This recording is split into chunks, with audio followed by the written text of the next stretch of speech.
All right, so yeah, tonight's webinar, we're just going to be going over some different tracing techniques. Now, we've done this a few times, just kind of go over a little refresh now. So if you've seen, one tracing video, they're relatively the same, but we just kind of like to refresh it every once in a while. So during the webinar, if you guys have any questions, just let me know, and as I see them coming in, I'll definitely try to cover as many as possible. But tonight we're just going to go over some basic tracing features that are pretty much built into CorelDRAW. So whether you have a version, X, X5, X6, all the way up to the current, most of, if not all the features we're going to use tonight are in all the CorelDRAWs. So it just might be in a different location, or they should all be called the same thing too. So it really shouldn't have too much of, variety or anything like that when it comes to where it's laid out or if it's called something different in Corel. So just to kind of get a feel for it, has anyone used the tracing tools before? Has anyone, maybe got a design sent to them and asked them to like, hey, can you recreate this logo for me or anything like that?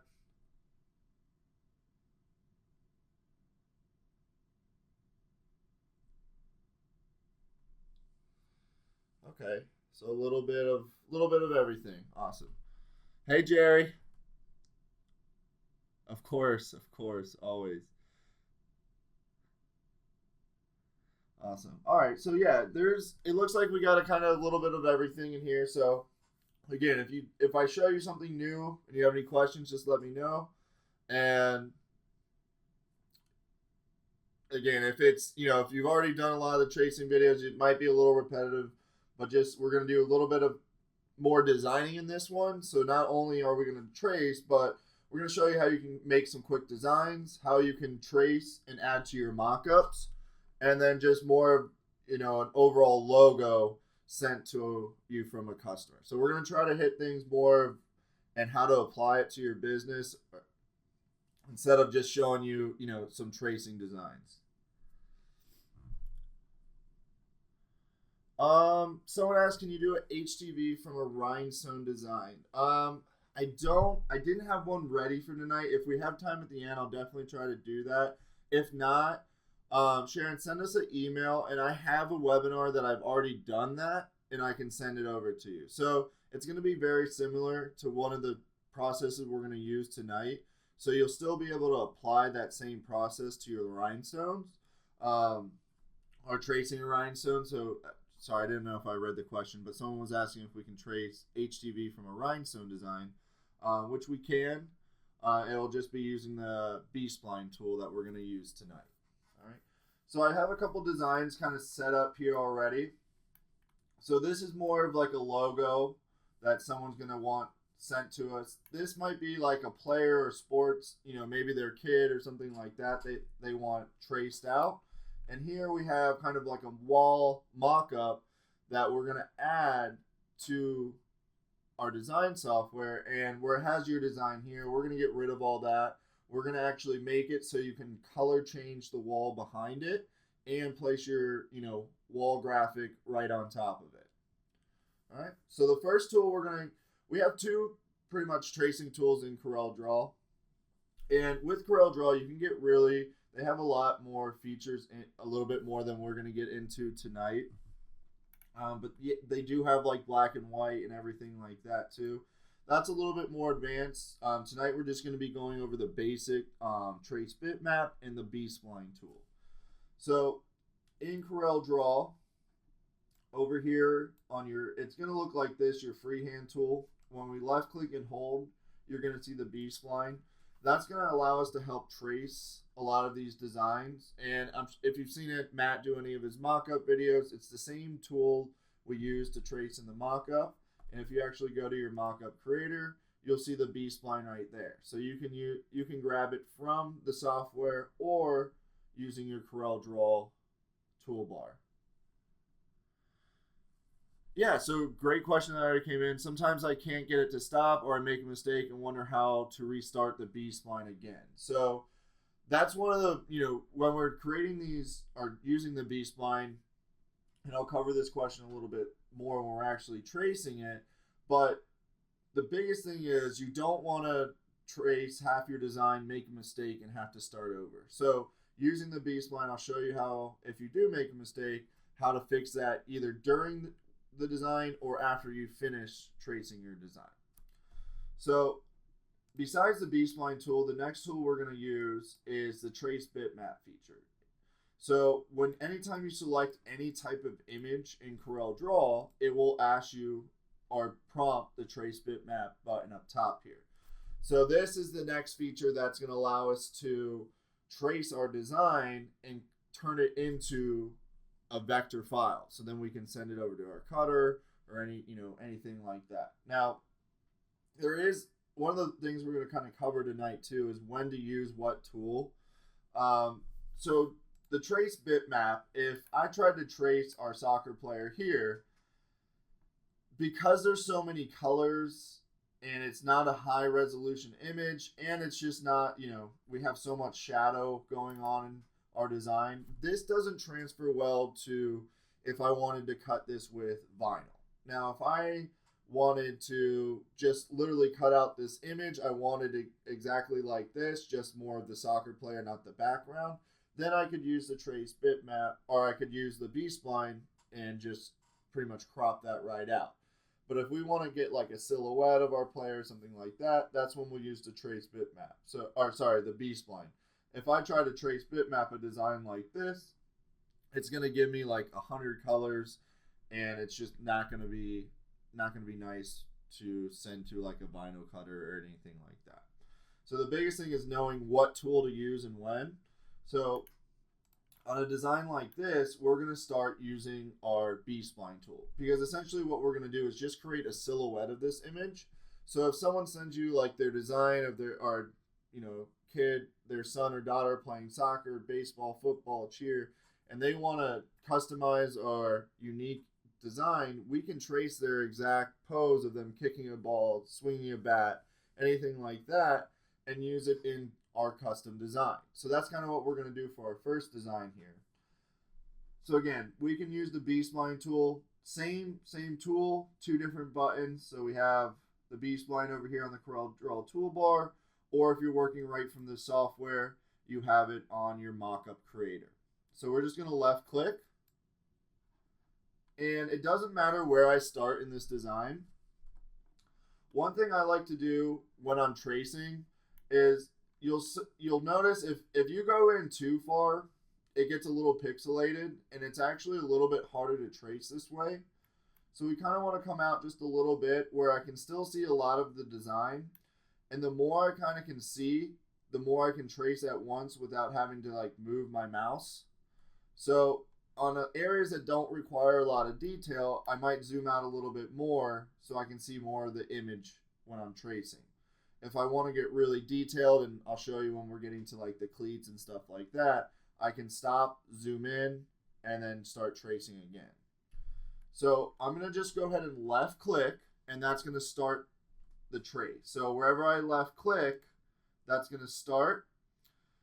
Now, when we're tracing this, I'm just going to keep left clicking, and you'll see those boxes that I leave behind. So those are what we call the nodes. So every time I left click, I'm dropping a node for my design. So I'm simply just going around the outside, trying to get, a lot of detail, but not too much where I'm spending a lot of time on my design. Okay, great question. So we asked someone if you can lock, or someone asked if you can lock the screen. Definitely. And when you're tracing a design like that, that will definitely help. So if you take the image and you right click, you can lock the object. And now it's locked, so I can't grab or move the image while I'm tracing. So when we go with our design here, you can already see that I already have this trace right here. If I want to continue, to stop the trace, I just did a double click. If I want to continue this trace, I need to select the B-spline tool, click at the edge of my line here. I don't need to really zoom in. You'll see it say node. So you're just going to left click. And we actually want, I didn't get it right on it, we want the line to light up just like that. Now you can see the blue line. and that means we've started on the same line that we just ended. If you double click and stop your design just like that, and I left click and start here, these lines aren't connecting, so when I finish my whole trace, it won't actually be a completed design. So if you stop throughout your design, you need to make sure you can even select the line you're on, B-spline, left click, and now you'll see all the nodes light back up. So as you're tracing, if you zoom in a lot, if you want to get a lot of detail, as you kind of run out of room, if you hold the mouse in the direction that your design's going, it will move your screen for you. So if you're starting out and you want to get a really nice trace, I can zoom in pretty close like this. Now, I'm going to stop it here. When you get to a design like this, and their t-shirt might kind of like catch a wind or have a lot of, it's just kind of sticking out like here and here, we can leave that, or we can kind of just pretend that it's just a regular shirt or it's a regular line. Instead of tracing this all the way to the outside and outside here, it might look like, and we'll go ahead and trace it just to see, but because we're creating the silhouette of this player, sometimes when you have something weird like that sticking out, it might just look off or something's not normal. So we'll go ahead and trace it and see how it looks, and at the end we can definitely fix it if we need to. So again, as I start to move down towards the bottom of my shirt here, I just move the mouse in the direction of the trace, like where I want to go with the trace, and it will move my screen so I can continue tracing. You don't want to hold that too long. Corel, like if I left my hand there and just let this go, Corel after a while will freeze up. So just be careful if you are zoomed in this close and you accidentally leave your mouse or holding it like that. If you go too long doing that, it can definitely freeze. So just be careful like that. So this is a good area where we can definitely zoom in just so I can get all the detail of the hand. It's a little bit easier as we're zoomed in.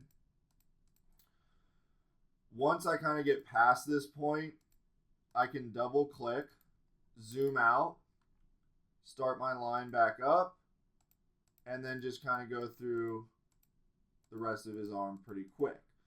So every time I'm left clicking, it's leaving one of those boxes behind, and again, those are our nodes for our design.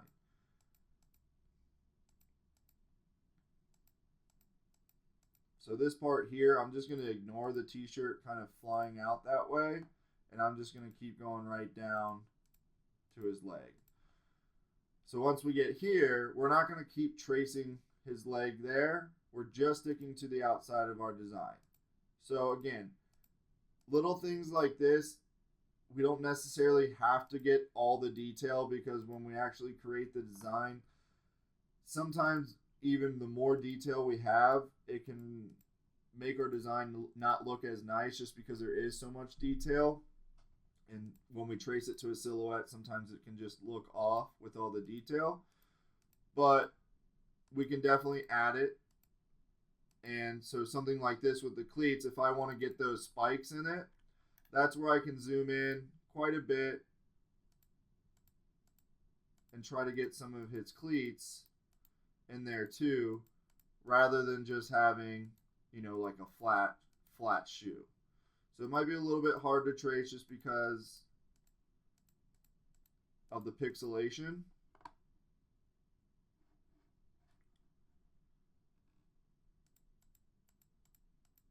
So we'll try to get it pretty nice and see how it looks. And if it doesn't look too good with the cleats, we can definitely go back and flatten that out. So we have a couple of questions coming in. How do you make your tracing line look so thick? It's probably just because of how much I'm zoomed in. When you have that, when you're tracing, if you double click, you'll have this little outline width, and I can increase that if I want. Let's choose that line. And I could make it really thick if I wanted to. You don't want to go too much because the thicker, something even like this, the thinner it is, it's going to show you more of your actual line. But you can definitely change the thickness right here. And again, we can just start right back up again. The next question is, can I draw 90 degrees or perfect angles? And the answer is yes for that.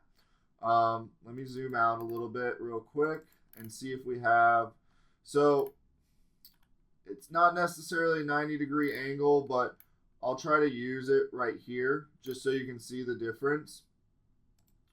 So when we want to create sharp angles, we have to, so right before I get to this, I'm not left clicking yet. You can see my last square was right here. So I want to make my next dot right at this point, but I want it like a really sharp, not necessarily 90-degree angle, but a sharp angle rather than a curved.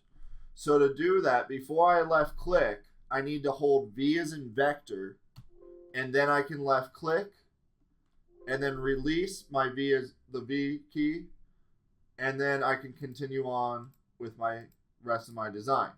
So you can see in this corner how sharp this angle is now. If I try to do the same line without holding V,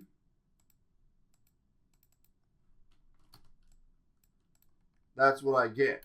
So here, nice sharp angle. Without the V, you get a nice rounded angle.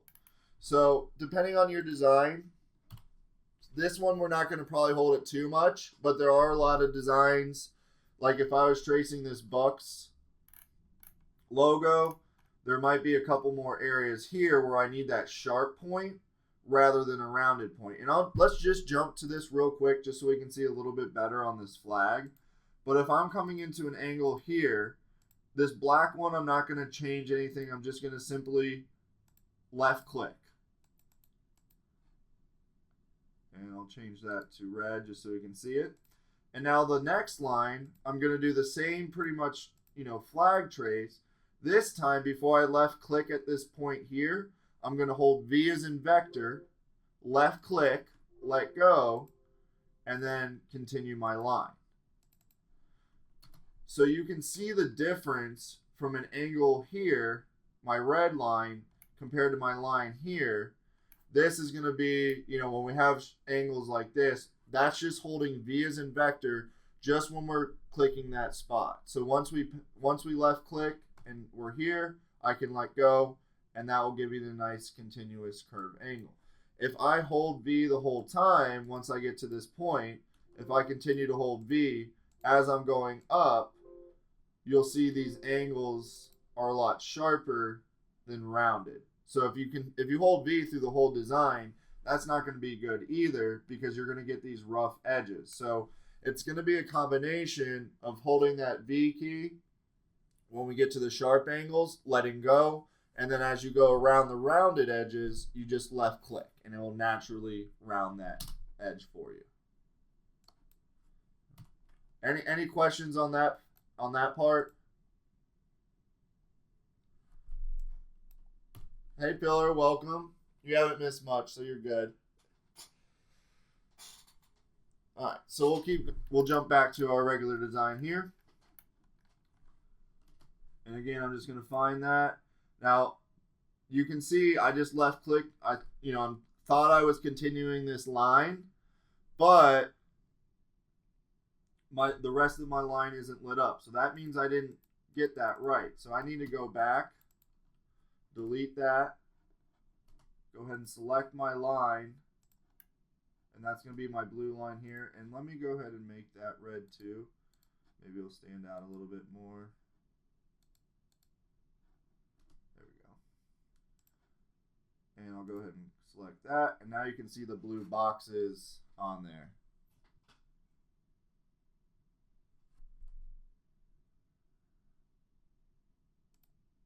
So we'll just continue to trace.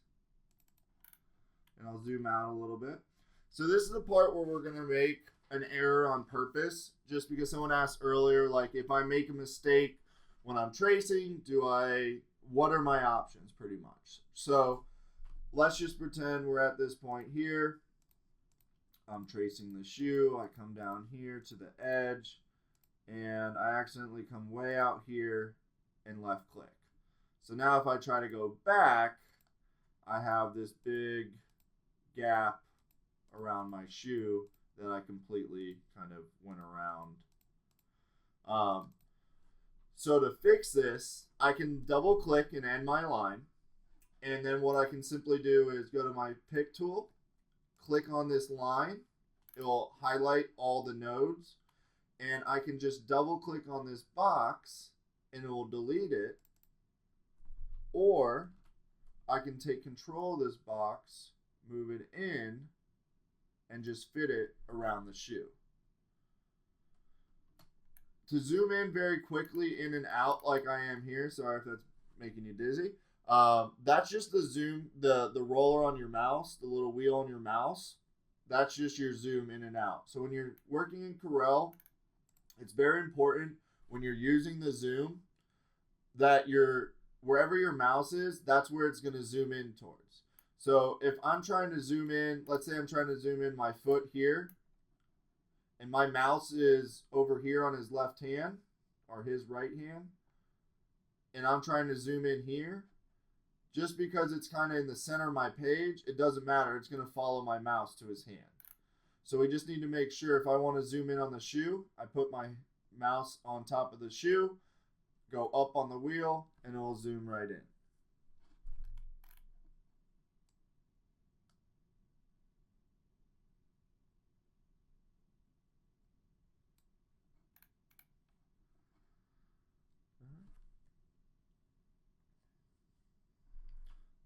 Alright, so we'll continue with this.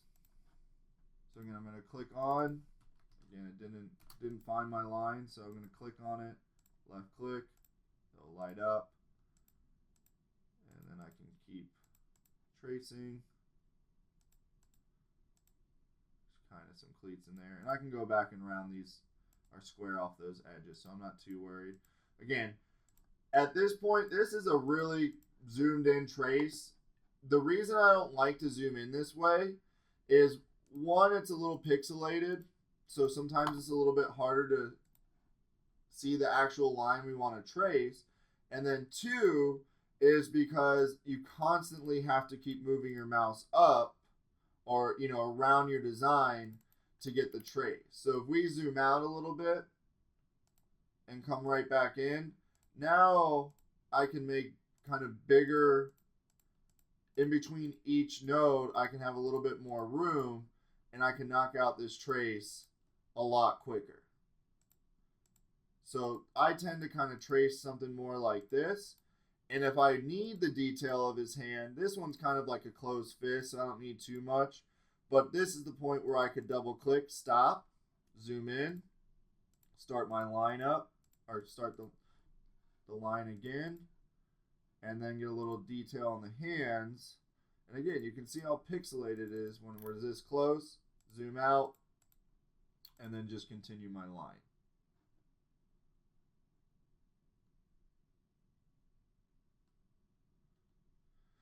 So yeah, so what you want to do, we had a question come in about, just pick, when you double click, do you just pick off where you left off? You definitely need to make sure your line lights up. And again, what I mean by that is you can see this red line.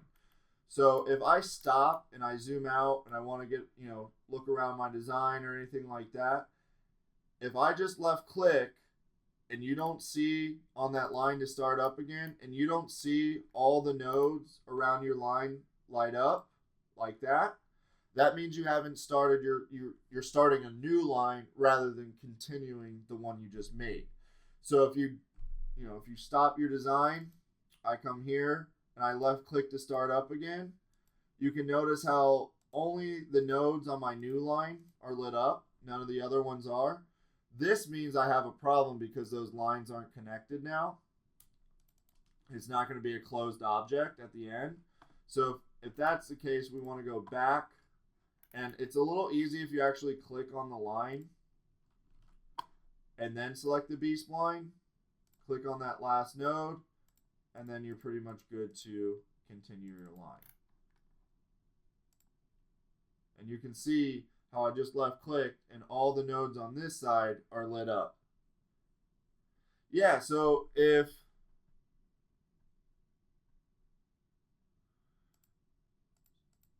so someone asked if we could go back and edit. Yeah, you definitely can. So the same way, let me go ahead and finish kind of his hair right now. And you can see when I close that out, it went all red. And that's going to finish my silhouette of my guy. So if I didn't do that, yeah, so this part here on his arm, so that's what someone was just mentioning. This should have been covered because it was just a patch on his arm. And I went around it. So if I wanted to fix this real quick, I can just grab these nodes that I've just created and just kind of move them back in line. Or I can just simply highlight and delete those nodes out, and that usually just fixes that line for us. If I need to add something, let's say I wanted to, you know what, I really want this shirt actually to follow, I can do it a couple ways. I can double click on the line to add nodes and start tracing it this way. Or I can go back and it's like, hey, I just need this little piece filled. Just grab your B-spline again, trace this little tail,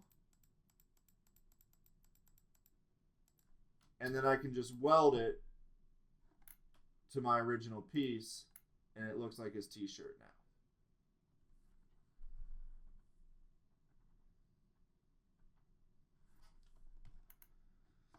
All right. And now for a soccer ball, has anyone ever tried to trace like a perfect circle or any type of, you know, like a basketball, soccer ball? Has anyone ever just tried to trace it by hand? Yeah, so if you have, it's not very fun. Well, I guess I shouldn't say that, but it usually doesn't come out very well. So if you've seen any type of webinars that I've done before that include a ball, we don't trace around a perfect circle because when we're done, we get these lopsided balls. So instead, we just grab our circle tool, make it pretty much the size of the soccer ball, and now I have a perfectly shaped soccer ball to go with my design.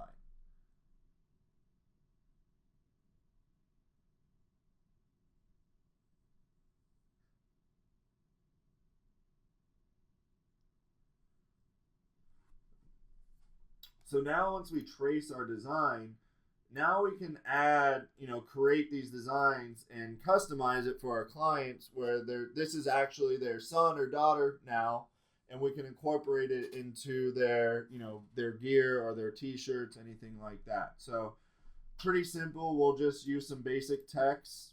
Let's just write, we'll just do Seminoles.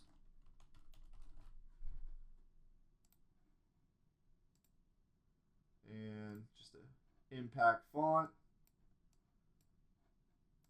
Rotate this a bit.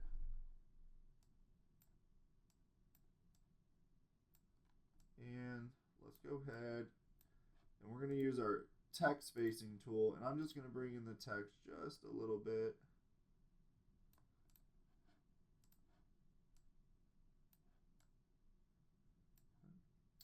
And we'll go ahead and we can add a contour to the outside.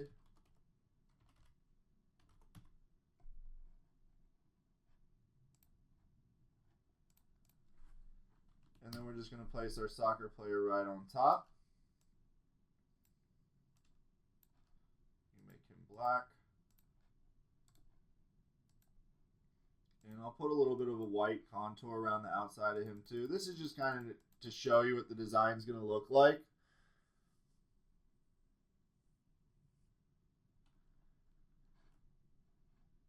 To adjust the text, that's going to be our text spacing tool.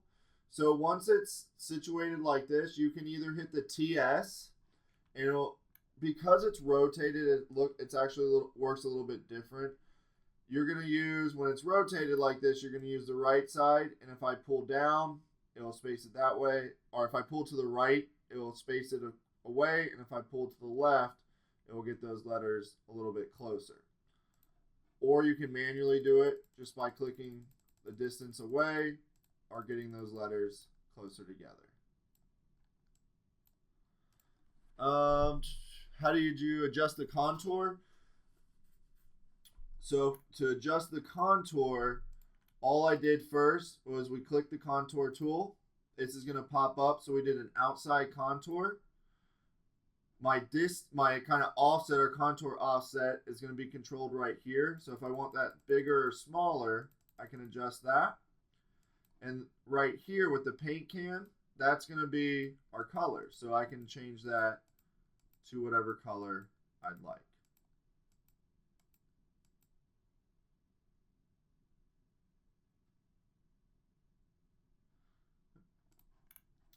So someone asked too if this was like sublimation, you wouldn't and they wanted their actual like image of their player, then all you would have to do, I'm going to go back a few steps to when I actually had the trace over top of my player.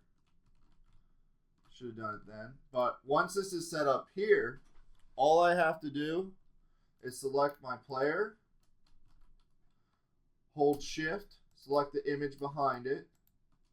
Oh, I locked it, so we'll go ahead and unlock. So now I can select it again. So I have them both selected, and I'm going to do an intersect. And once I intersect that, I still have my original image. Oh, let's go. Let's make this clear first.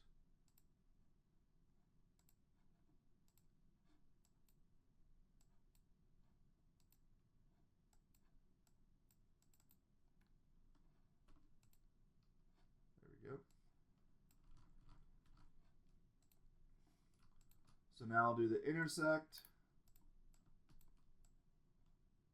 And now it will trace him right out of the image.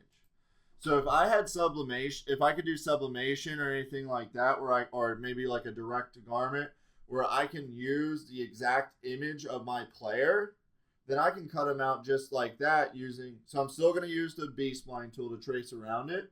The only difference is instead of just using my player like here, I have my actual player. Yeah, I'll go over that one more time. So what we want to make sure to do before is, right now we have the red fill. So I'm just going to left click this X and it will clear that fill for me. So now I just simply have the outline. Once I have those two set up, I just hold shift. Right now I have the outline selected. I hold shift, select the image behind it, and then I just use the intersect tool, and then it will pull my original B-spline out plus whatever's behind it. So now it will trace my player just like that. Yeah, so if you want a background that you don't want, that's the same way you're going to trace and remove those out of it. So now, I mean, obviously, if I can do this over this, I would do it 100% of the time. But if I'm working with vinyl, then this is the method we have to use. This, if I have sublimation, direct garment, anything like that, then I can go ahead and stick with my actual image and just trace or pull that out. Now we do want to try to get like high resolution images if that's the case, because again, if you zoom in on this, you can see, you know, this isn't like the worst image, but there are going to be some out there that are bad, and all that will show up in your design. So just be careful with the image you're actually using. Just make sure it's like a clean, crisp image, and those you'll get better results from. So once I have this set up, now I can do it both ways. So again, I'll write out Seminoles. I'm going to switch it to an impact font. Here I can use my text spacing tool if I want to do it now. Go ahead and rotate that. Just going to add that contour. And with my design here, I can go ahead.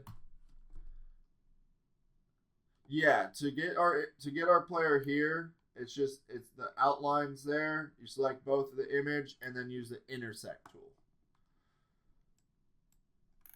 And we're actually going to use that same feature when we create designs for like our mock-ups and stuff like that. The yellow mouse, that's going to be on the recorded version. So right now it's just going to be the basic mouse. Once you get the recorded version, that's when I can add that effect where you have like the glowing mouse around it. All right, so we have our players just set up like that. Let's go ahead and just add a little bit of a white contour just because I want to see what it's going to look like at the end of our design. And then what I'm going to do is just take my text field, rotate it back down, and this is just going to say soccer. And on this one, we're going to make it a little bit smaller. And I'm going to use my text spacing tool again, and I'm just going to space this out just a little bit, just like that.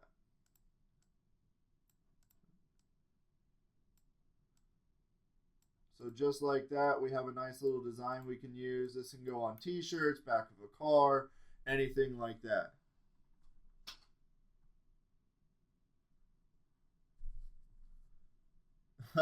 I'll let Matt, if Matt's not doing the yellow glow, I'll let him know. So yeah, you know, now we have a finished design that we can, you know, that's been completely created from a unique picture. So again, if you know, it's just a way to customize it, maybe get a little bit more out of your customers. Just be like, hey, we can, you know, convert that image into a silhouette, so now your son or daughter has an image of them on their t-shirt, rather than just going to, all right, TRW Live template editor, let's add some artwork. I've got a couple sports packs in here, or the Decal Live mega pack. I have a bunch of soccer players in here that I could just use, but now it's just a little bit more customized. These guys might, you know, it might be a kid's design I want, or, you know, a Pop Warner team, where if I try to use a football player from here, they're going to look like they're in high school, and I need a kids. So that's how we can get all these different vectors, you know, pretty much just from scratch. So to get this design ready for cutting, all I would have to do is, right now it has the contour on it. This red is a contour. So the first thing I want to do is break that apart. So I just hit break apart effects. Now this is separated. I have a contour right now around my soccer player. I just did that for effect, just to see it. So it would actually be easier if I clear the contour.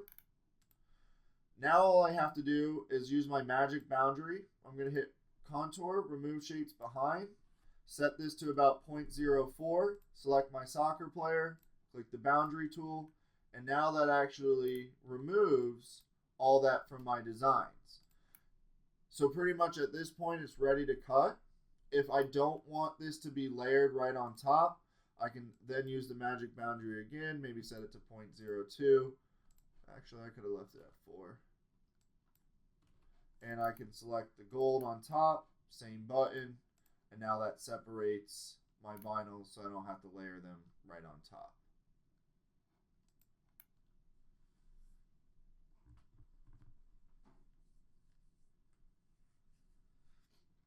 But again, if I have the ability, this is going to look a lot nicer using the actual image of that player.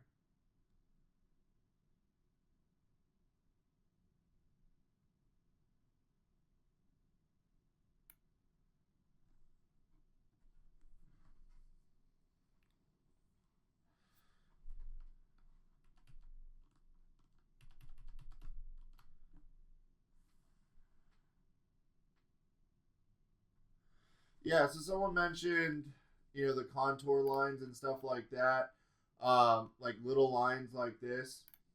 That's definitely something we want to consider when we're doing a vinyl design. If I see this in a design, I'm coming back to my magic boundary. I'm going to go a little bit further, like 0.06. Remove those shapes. And now I don't have all those small pieces. It might look a little bit different. It might give you a little bit, you know, it's kind of, you know, if I do that, does my design still look good? I think it does here, so I would leave it this way. Because weeding this, especially if this was like a glitter color, would be very, very hard and time consuming and most likely very annoying. And that's the kind of stuff where, you know, you just get too frustrated and you don't want to do it again kind of stuff. Where we can easily eliminate that just by increasing it 0.06, and now all those little pieces are gone. And when you create these designs, like let me go back to before I actually added that. Well, actually, it's more of when we use like any of our designs. Let me pull it in real quick. So if you're ever using any of our live templates, especially one like this that has the 3-color live text, all these contours that you see here, so right now if I hit my merge 3-color live text button, I'm going to have this thin line of green coming down my design. Same with inside the O, you know, the U, everything like that. So if I want to edit that, all I have to do is select the white. You'll see your contour settings come up here, and I can either decrease or increase that depending on what look I want. So this is a lot easier to weed than something like that. Than something like this. So this is pretty much what we don't want. We either want to have it set up like that or large enough where it completely kills it. But then you'll see little pieces like that. So then you kind of run into, okay, how big do I need to go? So I tend to go something like that. Easy to weed, still gives you that 3-color look.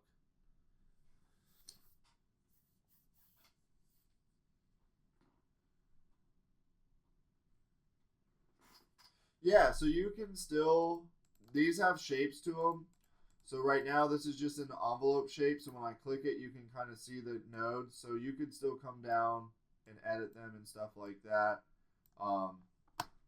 if you needed to. All right, so we'll get back to the tracing. Any questions on our first design?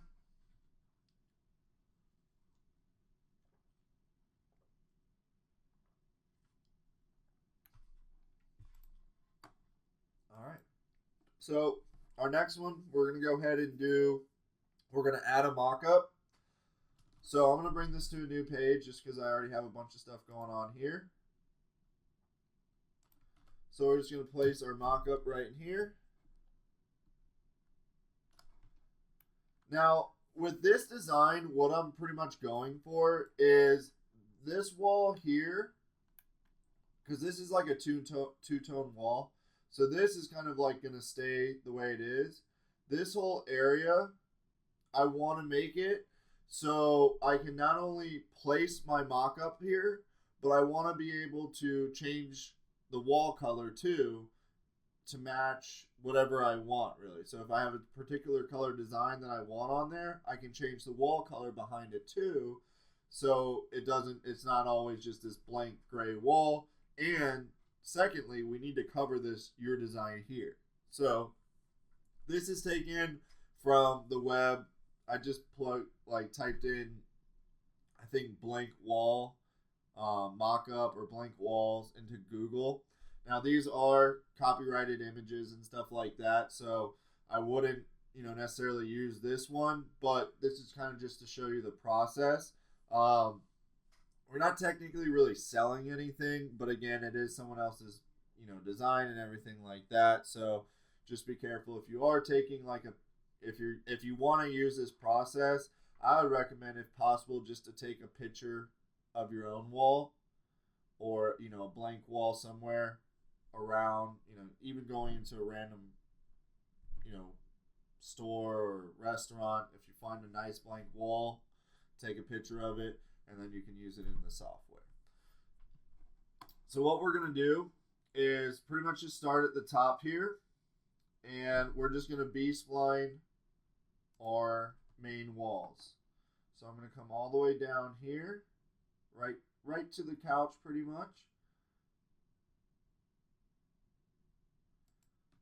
And again, on this is where we want to hold V as in vector, and then we'll get those nice clean edges. And I'm going to go right across the whole couch, come down here,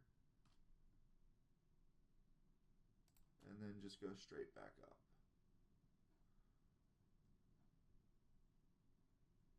And then we get to the top here. Again, V is in vector because I want that nice sharp angle. And then just match up to my node here. And just like that, I have a new wall here. But again, if I leave this and change all the colors here, that doesn't leave me anything nice over here because my wall's not changing. So we want to come back here too. And this is where we can get a little bit more detailed, just so we're right up on the couch.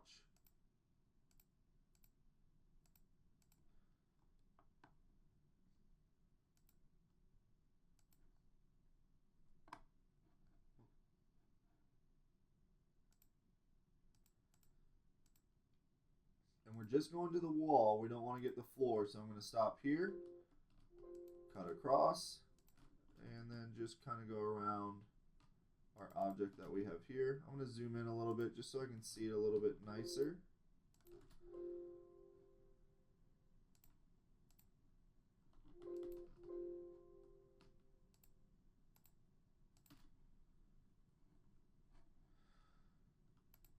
Yeah, the screen might be a little bit choppy just for a second just because of the trace and how I'm kind of holding down to go. Like my mouse is running out of room, so when I do that, it's going to look a little choppy. Nope, it doesn't really matter where you start or finish your design at. I kind of, I don't really have a certain place where I start or finish. I just find a place and go and just stop once I connect that line back up. The designs tonight, I can save them for if you guys want. Again, the image we're using right now, we don't have really the permission to use it, so I don't you can kind of use it just as a way to practice, but I wouldn't put too many designs on it and advertise it as much just because, again, I just took it from Google. And this is, again, a part where I would probably just be better just to zoom out, get back on that line, and then I can easily finish this out. Okay. So now I'm just going to select this piece and my top piece here and weld those two. And then I got a little line right here, so I'm just going to go straight down. I'm just actually going to make a rectangle. I'm not even going to B-spline it, and just weld that as well. All right, so now, is it still frozen, or are you guys seeing the completed purple wall?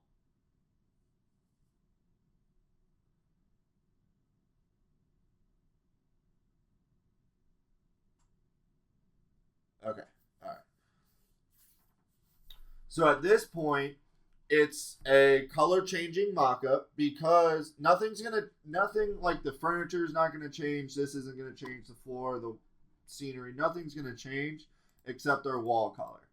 So at this point, we made it into a color changing wall. So it's a color changing mock-up. So we can change that to whatever we want. Now what we need to do is go back to our mock-up creator, and now we're going to add this to our software. So now I can use this whenever I want. So if I'm big on, I think they're called wall bangers or something like that, where this design would look really good, the one we just did here, if I was a Portugal or Ronaldo fan or whatever, or just want my kid on the wall, that itself is done.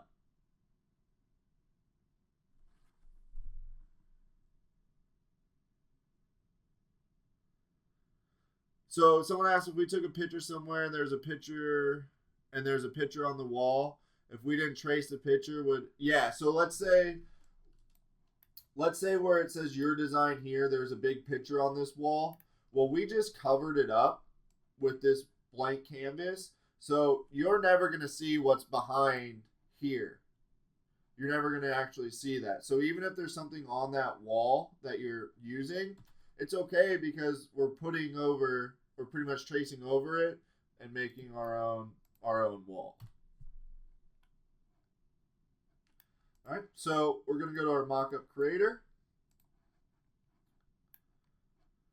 And right now we have our design width. So this is going to be, it's not going to be a typical mockup where we maybe use it for a 9-inch design or a pocket or decal that's 5 or 6 inches. This is going to be a full wall. So I'm going to make it 36 to maybe 48 inches. I'm going to create my design placement. It's going to give me my square just like that. I'm going to make it just a little bit bigger and kind of center it into my wall. So now, once I do that, I'm going to find my another custom open spot. Yeah, we didn't go through the same cutout color changing mockup. We're kind of doing it a manual color change mockup, if that makes sense.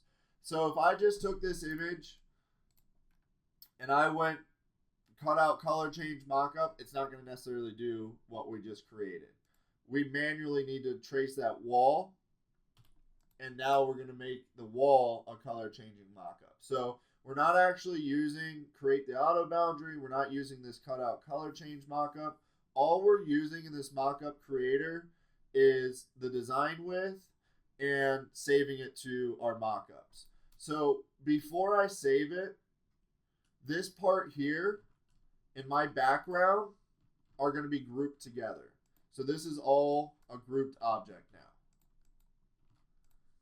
Except the red is not grouped. So our wall in our original image is grouped, and then our red is just left on top. So custom 19, we're going to change this to, I'm going to do CC for color changing. And I'm just going to put wall mockup. I'm going to highlight my design, save custom product. You're going to kind of see that little blink. And now we've added this to our mockups. All right, so now this is a custom mockup that we can go back and use whenever we'd like. All right, so the last design we're going to do, now we're not done with this. I'm going to show you this in a second. But before we go back, or before we go any further with this design, we're going to go back to our Bucks logo. Oop, don't want to cut it, want to copy it. Go to a new page.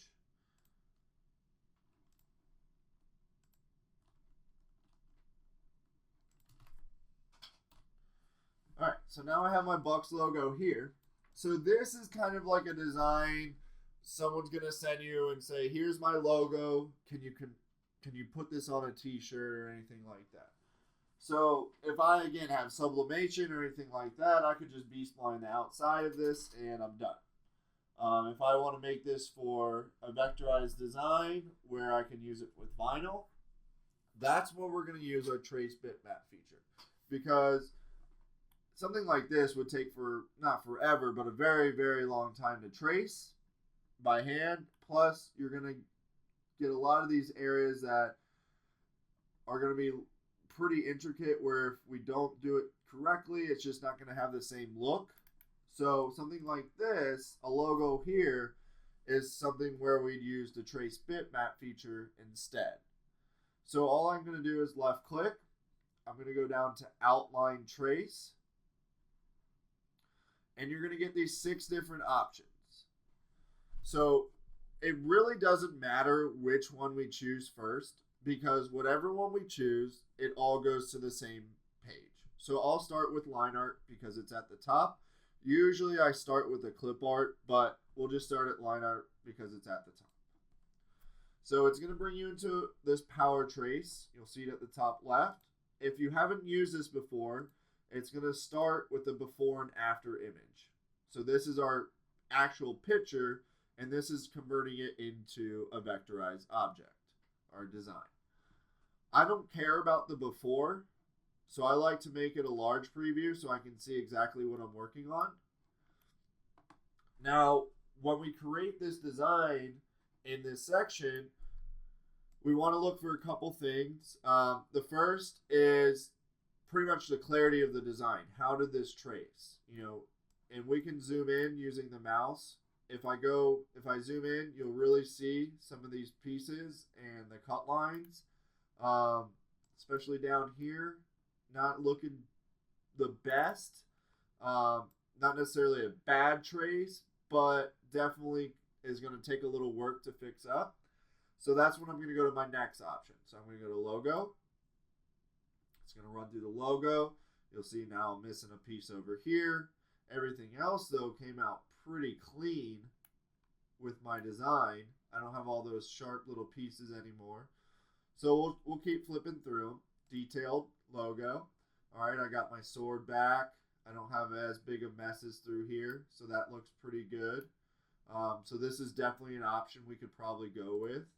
Clip art, same thing. We get a little bit more detail in the skull. A little bit more detail in the handle, which is okay. And again, then we'll go to our low quality. This one's not necessarily bad either. Lose a little bit of the detail in the skull, but we could use that as well. And then high quality. So this one gives us a little bit more detail in the skull, a little extra colors, and definitely a little bit more detail in our sword. So if I'm starting this design, I'm probably going with either the clip art or even, I think it was the detailed logo.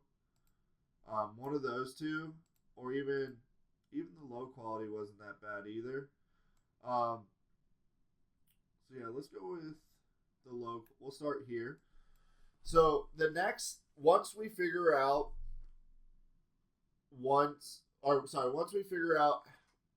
what type of image, and type of image is right here.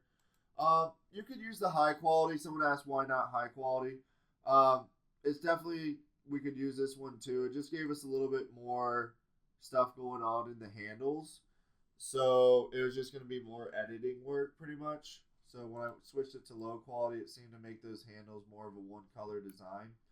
And we can change all that in the next page anyway. So sometimes it won't matter too much if you even went to like a high instead of a low. It just depends on the design. Every design you bring in here, depending on the color scheme, you're going to use different results. So this one we could use the high quality. Next time it might be low quality. Just because of the name, don't pick it because like low quality image.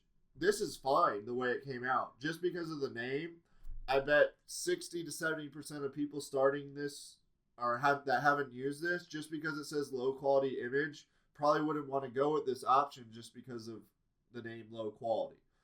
But that's not, it's not necessarily what that means. It's really just focus on how it's bringing everything in, and whether you want to start with high, low quality, clip art, it's going to be very similar towards the end. So now, and one other thing too, anytime someone sends you a logo with text in it, so right now you can see I have the Bucks text right in there. This, if I go to the edges of it, they're not going to look that nice. Like you can see how this one kind of starts bending to the left a little bit. They're not necessarily like really sharp angles. That kind of stuff with text never translates or traces well. So if someone sends you a logo and they happen to know the font that was used, I would retype the font once I'm out of this. So you can still trace it with the Bucks, but if I have this Bucks text in my library, I would retype out the word Bucks. That way all my text is perfectly like sharp, clean, crisp lines.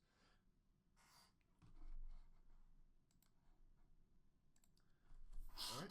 So let's go ahead. Now, once we, again, pick the image we want, we have a couple different, if they don't know what the font is that's being used, you pretty much have two choices. You use the font and how it translates or traces, which if it's a small font, probably won't look that good. And the next step after that is finding a font that is very close or the actual font they use. So that where, you know, you might have to spend a little bit of time looking through that. That's where it's great. If does everyone know about our crafting page that we host in here? There's not necessarily a site that's going to tell you what text it is.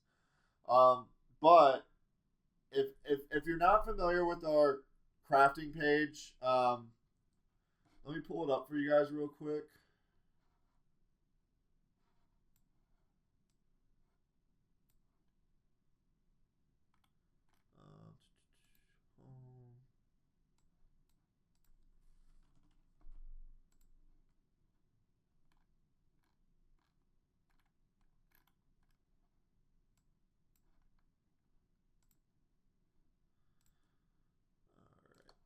So,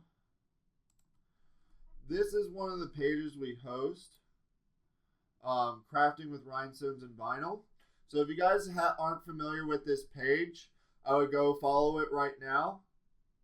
It is a closed group, so you'll ask to, you know, join, and then we have a couple people that are admin on it that will allow you in.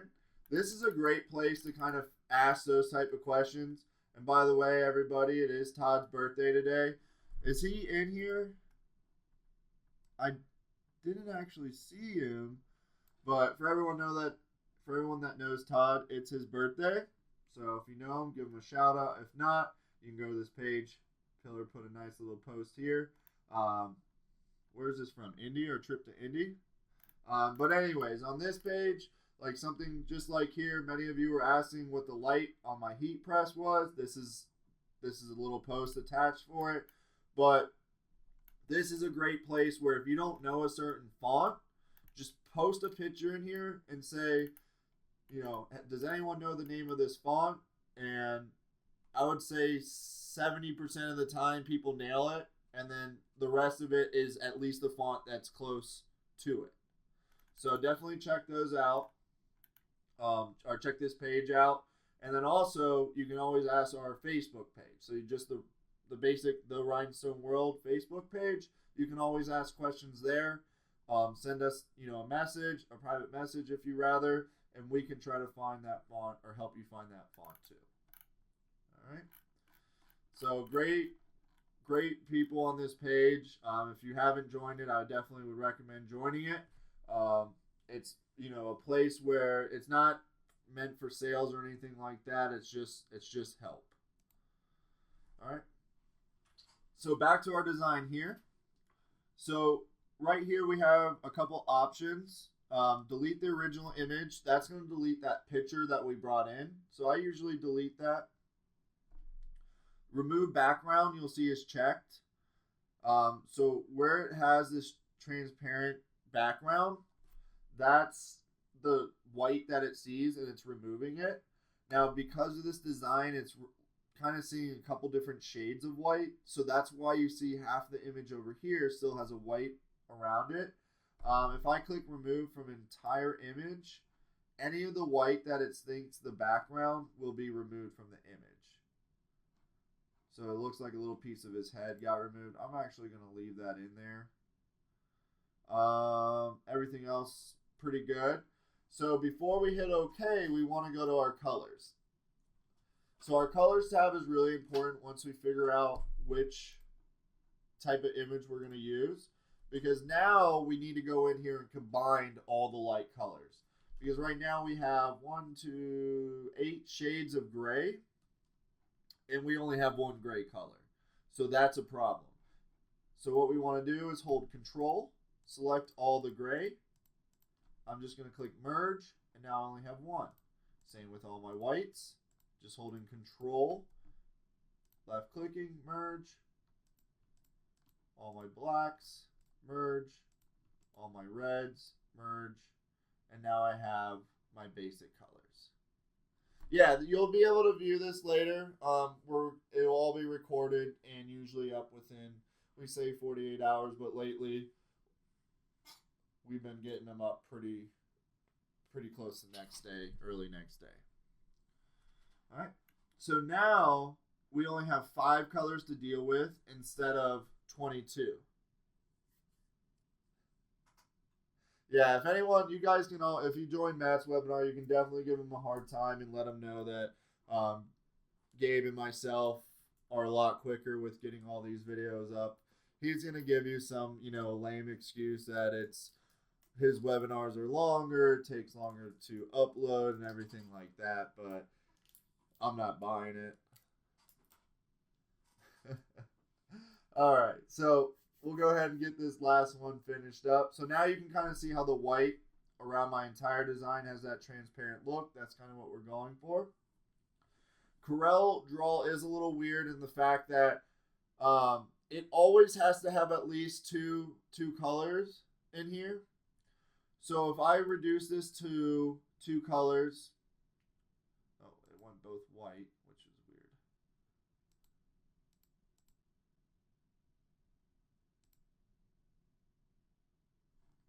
Oh man, I got rid of my other ones. Let's see if I can go back. There we go.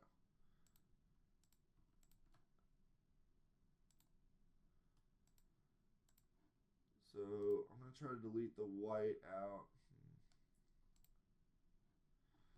Yeah, I'll try to bring in another design after this and show you what I mean. So if you're ever working with a design in here, and let's say you have just a black and white image or something like that, it's gonna, even if it's like if it's a 1-color design, it's still gonna show whatever color it is. So let's say it's a black and white design, it's gonna have the color black. And even if there's not like any white actually in the design, like it's just an all 1-color silhouette, it's going to show 2 colors. If you try to take one of the colors out, it will take away everything. So Corel always has to have 2 colors in here to actually work, but you definitely want to limit any of the same color. So if there's two reds, 2 blues, 2 grays, anything like that, just merge them together. So now we're at a pretty good point with our logo. So once I'm done now, I'm just going to hit OK. And now this, when I move it around, you can see all those blue cut lines. That lets me know that this is a vectorized design and it's ready to cut.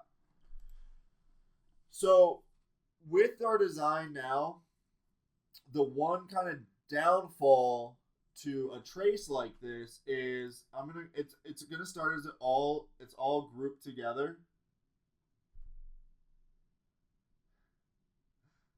Glad I could help, Pillar. So when we have our design like this, I'm going to hit ungroup. So if I select this gray background piece, you can see my cut lines are only going to be this little gray sliver here.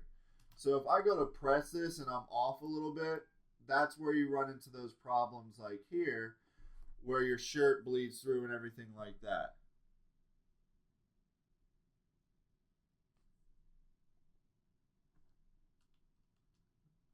So to fix this problem, we're going to use some boundaries to kind of make the gray completely covered. Now, if I was doing this with glitter and I wanted it a trap method, I would just go through, add a place and fill, do one island, 0.02 to the outside and hit island fill.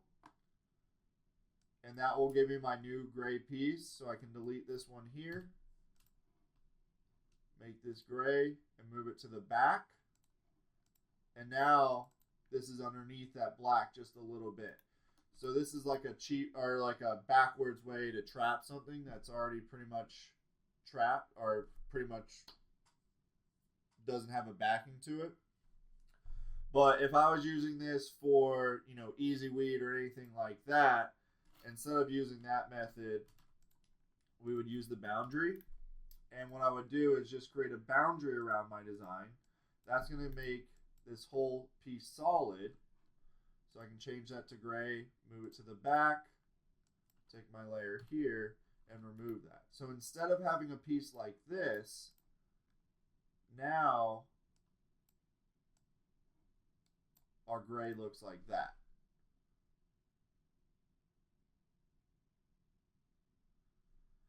So I didn't use, someone asked why'd you use the place and fill instead of the magic trap. So I didn't use the magic trap because there was nothing to trap. So originally the way my design was lined up is I had these two pieces on top of each other, or like right next to it, lined up perfectly.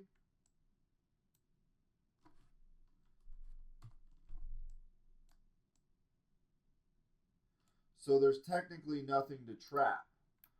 But now the way I've done it is I have this whole gray background to it. So when it's set up like this, now if I wanted to, I could just use the trapping method.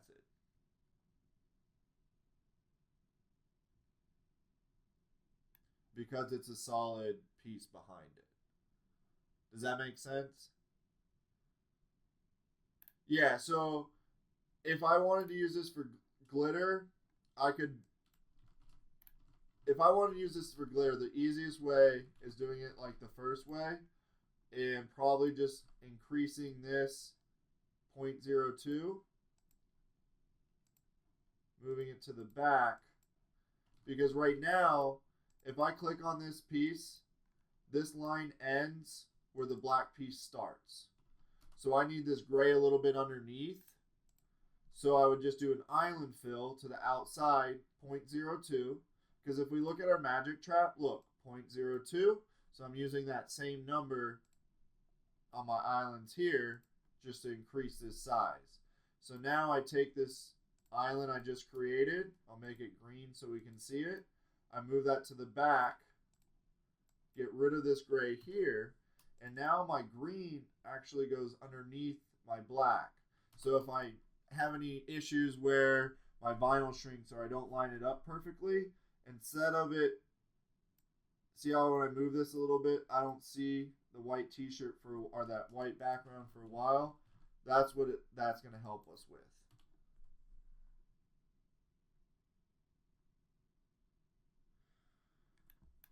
So if I hit the magic trap when it's set up like this, there's nothing behind my design, so it wouldn't trap. There's nothing to trap. So if I select these two buttons and hit the magic trap, it doesn't, it's not going to give me the right feature. So this is what we're essentially doing by adding this outline with the place and fill, is creating our own magic trap the opposite way.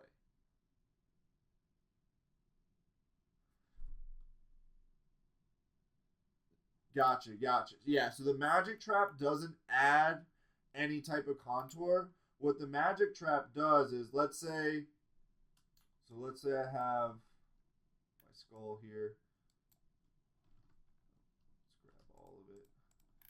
So let's say I have a design like this where I have my skull. And go ahead and create a boundary around it. Bigger. All right. So now, let's say I have a solid, this blue is a solid piece behind it. This is where I could trap, where I could select all my black. I'm just going to weld it together so it's one piece. I can highlight my entire design, click the magic trap.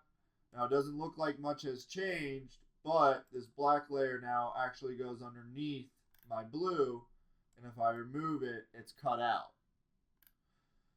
If the design doesn't have a solid backing to it to begin with, like this is a solid backing, if I just simply had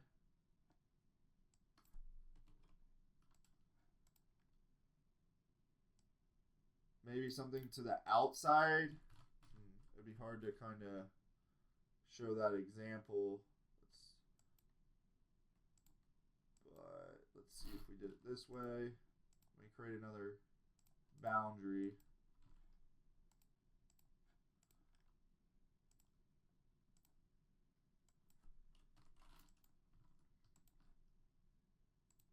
All right, so right now this boundary is kind of like the gray part of our flag, where it doesn't actually go underneath it at all. So if you try to magic trap something like that, the black, it doesn't know to like add little edges around it to actually magic trap. It has to know, or it has to see like a solid piece behind it. The difference between a magic trap and a KO, so if you had your Bucks logo down here, let me weld all these letters together. Or actually, let me move them. Let me move a bit closer so we can actually show you that. And let's bring our skull back over. Weld that. So now I have my Bucks logo here. Let's move it to the front. We got our text on top. So the envelope, what that does is wherever I have this layered on top of my design, let's actually put it at an angle, kind of like that. So if I select these two here, knockout, it's going to trace where the design, my top layer was, this skull, wherever it highlights over my letters, it will trace over that and knock it out using the knockout tool. The magic trap, if I had it set up like this, and it's not necessarily going to work the best because it's not an object layered right on top. Like we'd want almost like this whole area here to be covered too. Otherwise it might look a little bit funny. Let's see. Okay, it still worked. So what it does here is this whole thing stays. It still takes away a little bit of the tracing part, but the red goes underneath my blue just a little bit.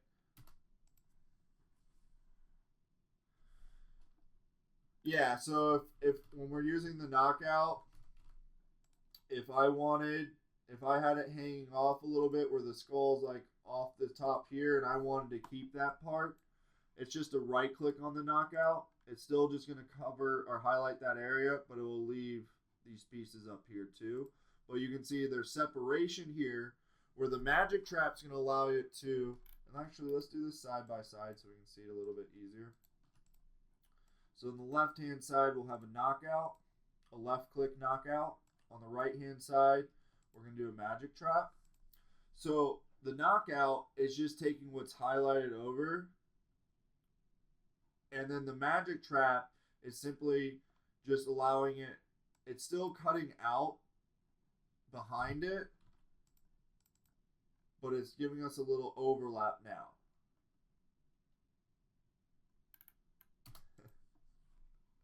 So does that make sense with the magic trap and the knockout, kind of the difference?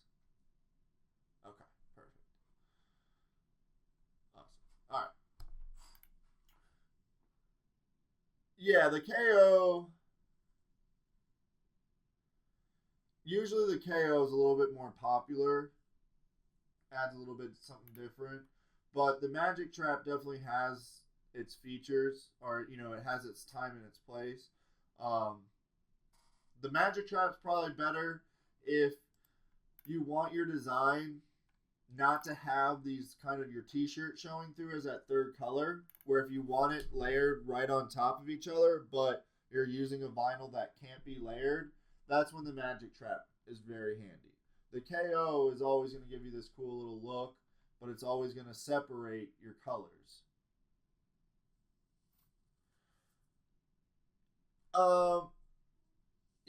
Someone asked, how do I know how do I do a word within an image and both are glittered? So it's pretty much this knockout. That's that's kind of what we did here. Or if you want it layered right on top, where you still have these layered right on top of each other, that's where you can use the magic trap, and I could still make this, you know, a glitter, 2 glitter colors and layer them on top. Where this doesn't even matter because they're not even touching, so I could have 2 glitter colors and not have to worry about it. Or, you know, any 2 color combination. So we would just kind of want to go through our design here and just figure out what we want to do. If I'm using colors that I can layer on top, then I would just probably add this simple background using the boundary tool, and that'll just create a boundary around my entire design. Turn it gray, move it to the back, and then just remove it out. And now I have all the different layers. So if I needed to print any of this, I could just, I'm pretty much done at this point. I don't need to really go through and edit all, you know, all my layers and everything like that. The layers are going to come in, you know, editing the layers is more important when you're actually using like vinyl and stuff like that. To make the text the same color as the design, you just select the text, and you know, if I want it red, I can make it that red. I could weld it to my red, and it will be all the same color. So if I want to try to limit it, or if I want this red and black, I can just weld all that to my black, and now I have my different colors. And all these different pieces here, I'm going to make this a little bit of a darker gray. And I'm just pulling those little pieces out there. These ones as well. And those will just shine through. The colors aren't going to necessarily pop up down here, but if I wanted that red to match, I could select my color palette, click on the red, and then it will pop up down here. So if I want, you know, if I need a certain color from my design, just click on the color palette, click that. Now I can get the orange, so I can make that all orange if I wanted to.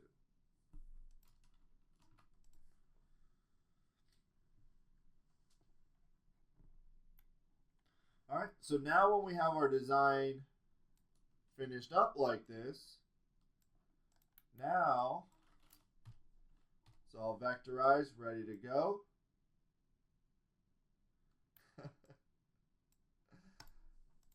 So now we're going to add it to our mockups. So we just created that color changing wall mockup.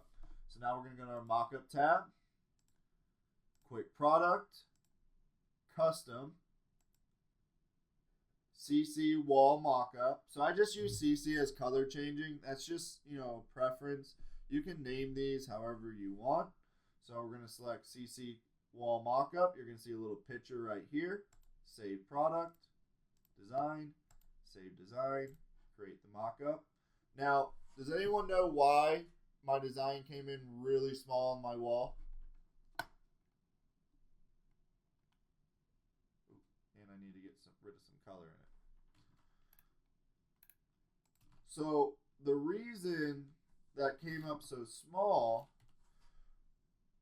was because, do you remember?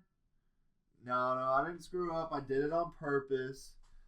Now, do you remember the size that we told it when we went to the mockup creator? Our design width was 48 inches. So if I put a design that's 6 inches wide on an area that's supposed to be 48, it's going to look really small on that wall. So we have 2 options. One, I just go ahead and save my design and throw it up on the wall like I just did. Or I can come in here, I can make this, you know, 48 inches wide, 66 inches tall, save my design now, and create the mock-up, and it will show up nice and big. Most of the time, even when it's 48 like this, I'm still going to have to edit it. So I don't really care if I accidentally do that on a design,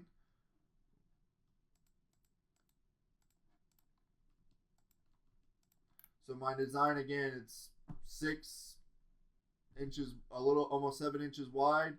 So if I accidentally forget, no problem. I'm just going to highlight it and manually just size that so it's perfect on my wall anyways. So I just clicked on it. Someone asked how I deleted the white. It was just a little piece that got pulled in when we did the trace bitmap. So I just clicked in there and hit delete. All right. So now our wall, we don't like it on that, gray. I can make it an orange wall to pop with my bucks. I can make it a dark blue. I can make it gray. I can make it a glitter color if I wanted. I can make this wall whatever color I want because we set it up as a color changing wall. So that's the only part of the wall that's going to change, but I can edit this on any design, anything I wanted. No, so someone asked, when we resize it like this, because of like the way Corel works, my image is only 1.8 inches by 2.5 inches tall right now on this layout. This is just for mock-up purposes. You're gonna need, if you need to know like how big your design is, I would figure out the wall I'm putting it on first, size it, and be like, okay, I have the max height I have is 48 inches. So I'll type 48 inches. Now my design is 34 inches wide. That's going to be my design. No, I didn't use an envelope for the text. The text was already created. We just copied it. We traced it. So we didn't have to use any type of envelope.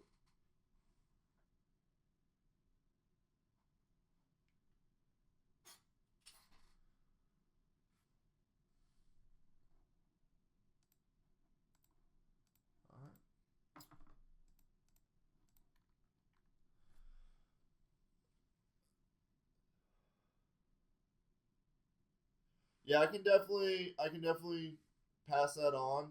It would be a good tool. Most of the time though, you're not going to necessarily just because I size it to this size and bring it up, if we had some type of converter for it, it still might not you'd have to know the measurements of the wall too. So that might be a little bit much, but if there's a way we can do it, we'll try to figure it out for sure. Other than that, that pretty much wraps up tonight's webinar. Was there any questions on any of the features we covered or anything on our last design that we had questions on?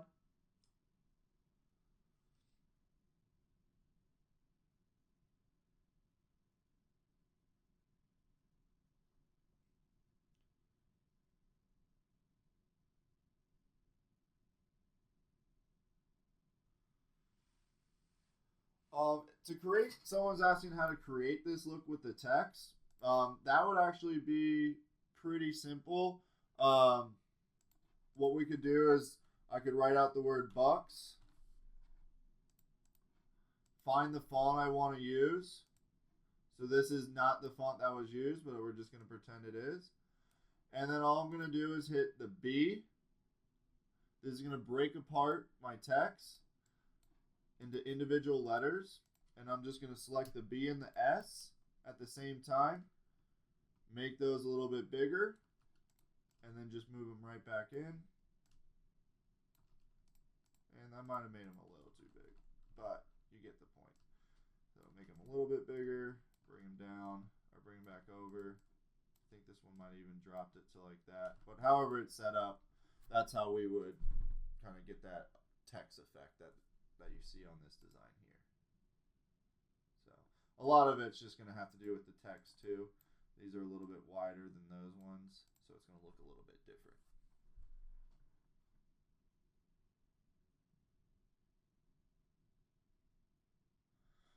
All right, well, thank you guys so much. After the webinar, you'll probably get a little, we attached a survey to this one.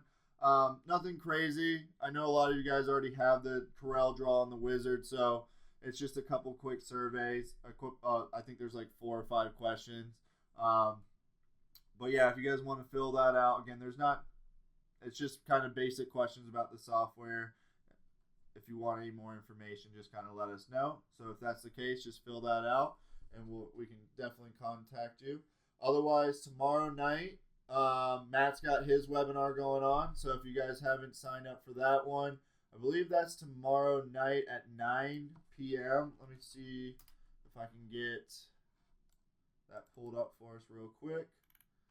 So right here on our main page, Designing with Matt. So last week he went over kind of creating some basic live templates.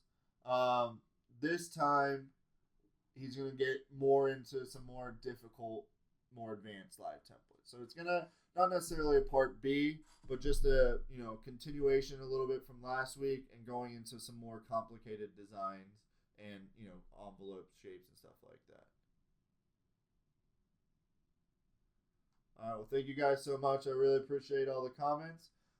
If you have any additional questions, just give us a call at 941-755-1696. Shoot us an email at info@therhinestoneworld.com. And just remember always to ask for Gabe.